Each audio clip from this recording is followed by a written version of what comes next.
নমস্কার, Ramakrishna TV YouTube চ্যানেলের পক্ষ থেকে সকল মা, বাবা, দাদু, দিদা, ঠাকুমা, ঠাকুর দাদাদের জানাই অনেক অনেক ভালোবাসা, প্রীতি ও আন্তরিক শুভেচ্ছা। সবাই ভালো আছেন, ভালো থাকবেন। আমি আবারও চলে এসেছি শ্রী শ্রী রামকৃষ্ণ মিশনের নির্মল কুমার রায়ের লেখা রানী রাসমণির জীবন বৃত্তান্ত সম্পর্কে আলোচনা করতে। আশা করি আপনাদের সবারই ভালো লাগছে। আমরা আগের এপিসোডে আলোচনা করেছিলাম রানী রাসমণি বিশ্ব মাতৃত্বের প্রতীক সম্পর্কে। আজকে আমরা আলোচনা করব আবির্ভাবের পূর্বাভাস। শুরু করার আগে সবাইকে অনুরোধ করব, যারা যারা আমার আগের এপিসোড মিস করেছেন রানী রাসমণি সম্পর্কে, তারা কাইন্ডলি আমার ইউটিউব চ্যানেল রামাকৃষ্ণা টিভি তে রানী রাসমণি প্লে লিস্টে গিয়ে আগের ভিডিও বা এপিসোডটি দেখে নিতে পারবেন। তো চলুন আজকে আমরা শুরু করি আলোচনা আবির্ভাবের পূর্বাভাস। অষ্টাদশ শতাব্দীর শেষ ভাগ থেকে ঊনবিংশ শতাব্দীর মধ্যভাগ অবধি ভারতবর্ষের ইতিহাস পর্যালোচনা করলে বোঝা যায় যে ইংরেজের দ্বারা ভারতবর্ষের স্বাধীনতা হরণের দরুন তৎকালীন জাতীয় জীবনে শুরু হয়েছিল অবক্ষয়ের পালা, যার ফলে ভারতবাসী নিজের সুপ্রাচীন সভ্যতার উপর আস্থা হারিয়ে পাশ্চাত্য সভ্যতার উপরই অধিক পরিমাণে নির্ভরশীল হয়ে পড়ে এবং নৈতিক, সামাজিক, সাংস্কৃতিক ও আধ্যাত্মিক সকল প্রকারের পতনের শিকার হয়। পাশ্চাত্যের নতুন জ্ঞান আহরণের ফলে স্বজাতি স্বধর্মকে হীন জ্ঞানে সমাজের উচ্চ শ্রেণীর ব্যক্তিরা ভারতবর্ষের সনাতন ধর্মচিন্তা, ধর্মানুষ্ঠান, এমনকি সামাজিক আচার আচরণেও বিপর্যয়ের সৃষ্টি করে। ফলে পাশ্চাত্যের জড়বাদ ক্রমশ প্রাচ্যের আত্মতাত্ত্বিক আধ্যাত্মবাদকে ধ্বংসের পথে চালিত করার সুযোগ দেয় এবং নবজাগরণের নামে হিন্দু ধর্মের প্রচন্ড ক্ষতি সাধন করে। প্রসঙ্গত উল্লেখ করা প্রয়োজন যে এই নবজাগরণে মুসলমান সমাজ কোনোদিনই সাড়া না দেওয়ায় ইসলাম ধর্মের কোনো ক্ষতি হয়নি। যদিও তৎকালীন ভারতবর্ষে প্রচুর সংখ্যায় ইসলাম ধর্মাবলম্বীরা বাস করতেন। ভারতবর্ষের পাশ্চাত্য সভ্যতার অন্যতম ধারণ ইংরেজ রাজের অধীনে থাকায় ভারতবর্ষের সনাতন ভাবধারাকে বিসর্জন দিয়ে তৎকালীন ভারতের সুধী সমাজের বৃহৎ এক অংশ ইংরেজি শিক্ষিত হয়ে পাশ্চাত্যের অনুকরণে অনুপ্রাণিত হন এবং স্বধর্ম পরিত্যাগ করে অথবা তাকে ঘৃণা করে খ্রিস্টান ধর্ম গ্রহণ করতে থাকেন। এইভাবে ভারতবর্ষ ধীরে ধীরে সাংস্কৃতিক ধ্বংসের পথে এগিয়ে চলতে থাকে এবং ভারতবাসী একটি আত্মবিস্মৃত জাতিতে পরিণত হয়।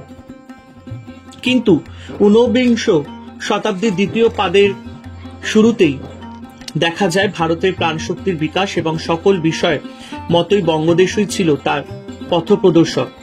আত্মরক্ষার তাগিদেই সেদিন শুরু হয়েছিল সমাজ সংস্কার ও ধর্ম সংস্কারের আন্দোলন। এই অবক্ষয় রোধের উদ্দেশ্যই ঊনবিংশ শতাব্দীর তৃতীয় দশক নবভারতের ব্রাহ্ম মুহূর্তে প্রথম অগ্রদূত ও নির্ভীক সংস্কারক রাজা রামমোহন রায় প্রতিষ্ঠা করলেন ব্রাহ্ম সমাজ। গোড়া হিন্দু পরিবারে জন্মগ্রহণ করেও তিনি হিন্দু ধর্ম ছাড়াও মুসলমান ও খ্রিস্টান ধর্মশাস্ত্র অধ্যয়ন করেন এবং হিন্দু, মুসলমান ও খ্রিস্টান এই তিনটি ধর্মের সমন্বয় এক আধুনিক ধর্ম সৃষ্টি করেন, যার নাম হয় ব্রাহ্ম ধর্ম। এই ধর্মে হিন্দুদের দেবদেবীকে পরিত্যাগ করে তিনি সকলের উপযোগী সগুণ নিরাকার ব্রহ্মের উপাসনার প্রবর্তন করেন এবং শিক্ষিত হিন্দুদের রক্ষার উদ্দেশ্যে একটি উচ্চাঙ্গের একেশ্বরবাদ গড়ে তোলেন। কিন্তু যারা সর্বতোভাবে সাকার উপাসনা পরিত্যাগ করবেন, কেবলমাত্র তাদের জন্যই এই ব্রাহ্ম সমাজের দ্বার উন্মুক্ত ছিল। এছাড়াও সামাজিক প্রথাগুলির পুনর্বিন্যাস, নবশিক্ষা পদ্ধতি, বাল্যবিবাহ ও বাধ্যতামূলক চিরবৈধব্যের বিরুদ্ধে প্রতিবাদ, আধুনিক প্রথায় স্ত্রী শিক্ষা প্রদান, জাতিভেদ প্রথার বিরুদ্ধে অভিযান প্রভৃতি নানা গঠনমূলক কাজের দ্বারা ব্রাহ্ম সমাজ সেদিন পাশ্চাত্য সভ্যতায় আগ্রহী বহু হিন্দুকে এই ব্রাহ্ম ধর্মে আকৃষ্ট করেছিল এবং প্রকৃতপক্ষে জাতির সেই ঘোর দুর্দিনে এইভাবে হিন্দু ধর্মকে পতনের হাত থেকে কিছুটা রক্ষা করেছিল। কিন্তু সর্বতোভাবে পারেনি। কিন্তু সতীদাহ প্রথা রোধ করে রাজা রামমোহন সেদিন যেভাবে হিন্দু ধর্মকে রক্ষা করেছিলেন, সেজন্য হিন্দু জাতি চিরদিন তার কাছে ঋণী হয়ে থাকবে। এছাড়াও হিন্দু ধর্মকে রক্ষার জন্য আর্য সমাজ, থিওসফিক্যাল সোসাইটি প্রভৃতি সংস্কারবাদী সংস্থাগুলিও সেদিন বহু সামাজিক ও ধর্মমূলক পরিবর্তনের মাধ্যমে আলোড়নের সৃষ্টি করেছিল। এই সব আন্দোলনই ছিল হিন্দু ধর্মের ভিতর থেকে বেছে নেওয়া কয়েকটি মতবাদকে অবলম্বন করে, কিন্তু হিন্দু ধর্মের মূল প্রাণ শক্তিকে বর্জন করে। তাই এই এক দেশদর্শী অর্থবোধের ফলে তারা হিন্দু ধর্মের উপকার অপেক্ষা পরোক্ষভাবে অপকারই করেছিলেন, কারণ তাদের পছন্দ মতো হিন্দু ধর্মের বাছা বাছা অংশগুলি প্রচারের ফলে বাকিগুলি অর্থহীন, নিষ্প্রয়োজন ও কুসংস্কার বলে বোধ হতে থাকলো এবং হিন্দু ধর্মের গভীরে মহান একটি একত্বের মূল সূত্র থেকে অনেকেই বিচ্ছিন্ন হয়ে পড়লেন। প্রকৃতপক্ষে সম্পূর্ণ সদিচ্ছা সহ হিন্দু ধর্মকে রক্ষার জন্য তৎকালীন সংস্কারবাদীরা অগ্রসর হলেও অল্প কয়েকজন সমর্থক ছাড়া সমগ্র জাতি তাদের পিছনে ছিল না, এবং সেই জন্যই তারা এই বিষয়ে কিছুটা অকৃতকার্য হয়েছিলেন। তাছাড়া প্রাচীন পন্থী অগণিত জনসাধারণও এই সংস্কারদের প্রতি বিশেষ আসক্ত ছিলেন না, বরং তাদের তুলনায় সংস্কার সমর্থক শিক্ষিত সম্প্রদায়ের সংখ্যা ছিল নগণ্য। অবশ্য প্রাচীনপন্থী এই জনসাধারণকে সংস্কারকেরাও যেমন বিশেষ পছন্দ করতেন না, প্রাচীনপন্থীরাও এদের সংস্কারমূলক আন্দোলনকে ধর্তব্যের মধ্যেও গণ্য করতেন না। আমাদের রানী রাসমণি ছিলেন এই প্রাচীন পন্থীদের অন্যতমা। তাই প্রতিমায় পুজো, গুরুবরণ, দোল, দুর্গা উৎসব প্রভৃতি হিন্দু ধর্মে প্রচলিত ও অন্যান্য নিত্য আচরিত প্রথা দ্বারা তিনি তার অন্তর্জীবনে আবাল্য উদ্দীপ্ত প্রকৃতি অতলস্পর্শী ব্যক্তিগত আধ্যাত্মিক অনুভূতির প্রভাবে প্রকৃতপক্ষে হিন্দু ধর্মকে রক্ষার প্রাথমিক যজ্ঞের সূচনা করেন, যার পরিসমাপ্তি ঘটে যুগাবতার শ্রীরামকৃষ্ণের শুভ আগমনে। বাহ্যিক আচার নিয়ম ছাড়াও অতঃপর স্থান নিল উপলব্ধি ও অনুভূতি, যা হিন্দু ধর্মের অচ্ছেদ্য অংশ এবং হিন্দু ধর্মের প্রাণ। এইভাবেই রক্ষা পেয়েছিল সনাতন হিন্দু ধর্ম। ধর্ম সংস্থাপনতায় সম্ভবামী যুগে যুগে ধর্মকে রক্ষা করতে ভগবানকে নবরূপে আবির্ভূত হতে হয়। আপন সৃষ্টিকে রক্ষা করার উদ্দেশ্যে আপন সর্বজয়ী শক্তি নিয়ে স্রষ্টাকে বিশ্বলীলায় এক মূর্ত আকার ধারণ করতে হয়। গীতায় এই শিক্ষাই আমরা পেয়েছি। প্রসঙ্গত উল্লেখ্য, যুগ প্রয়োজনেই শ্রী ভগবানের আগমন। সনাতন ধর্ম রক্ষার জন্য ঈশ্বরের আগমন নবরূপে, নরনারীর মধ্যে খুব গোপনে। শ্রী চৈতন্যের আগমনের পূর্বেও মুসলমান ধর্মের অপপ্রয়োগের প্রাবল্যে বিপন্ন হয়েছিল হিন্দু ধর্ম।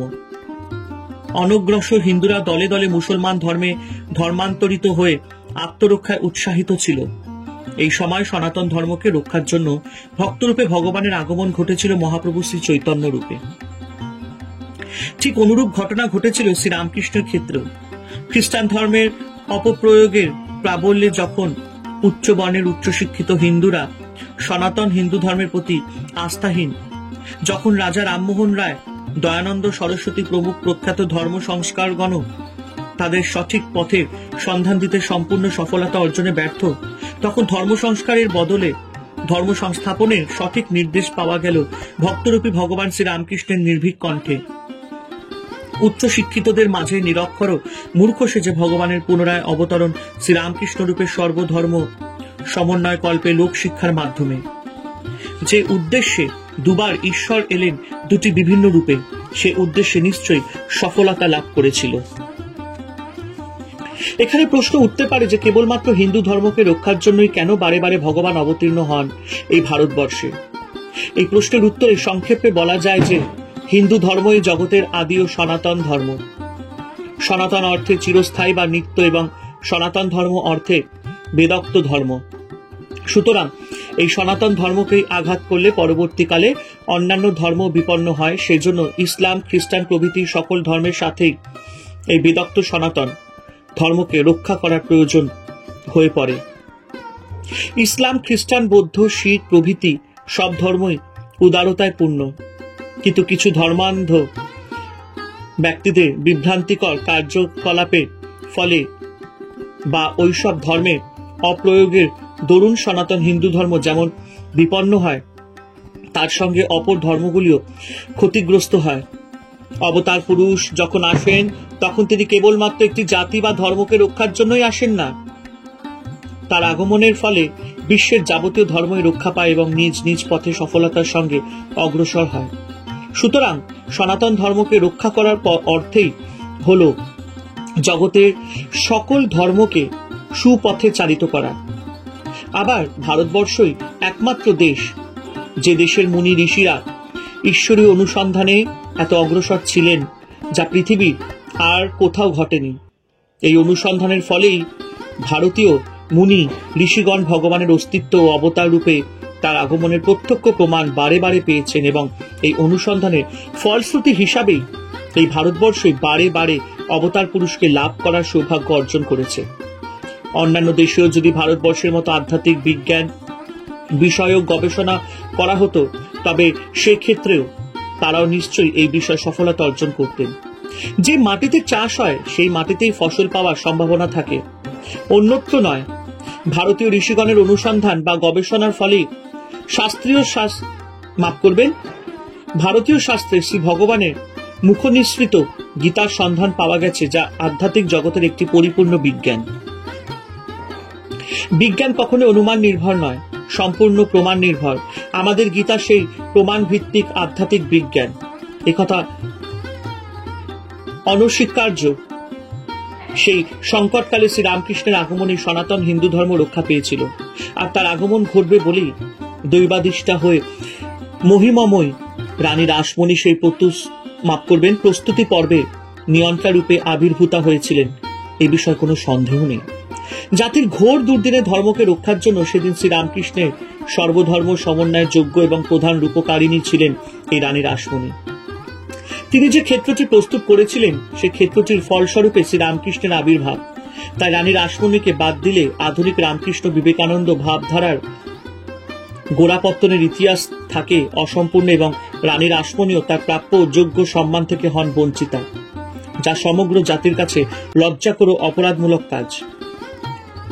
স্মরণ রাখা প্রয়োজন, জাতিকে রক্ষা করেছেন শ্রীরামকৃষ্ণ, এবং শ্রীরামকৃষ্ণকে এই বিষয়ে সর্বপ্রকারে সহায়তা করেছেন এই মহীয়সী রানী রাসমণি। আবার রানী রাসমণির প্রচ্ছন্ন ভাগবতী শক্তির পুণ্যফলের মাধ্যমে বিশ্বভূত সত্তা ও বিশেষ ব্যক্তরূপ নিয়ে নরদেহে প্রকট হয়েছিলেন পরমেশ্বর শ্রীরামকৃষ্ণ। শ্রীরামকৃষ্ণের আবির্ভাব হবে বলেই প্রস্তুতি পর্বের জন্য রানী রাসমণির সর্বাগ্রে আবির্ভাব।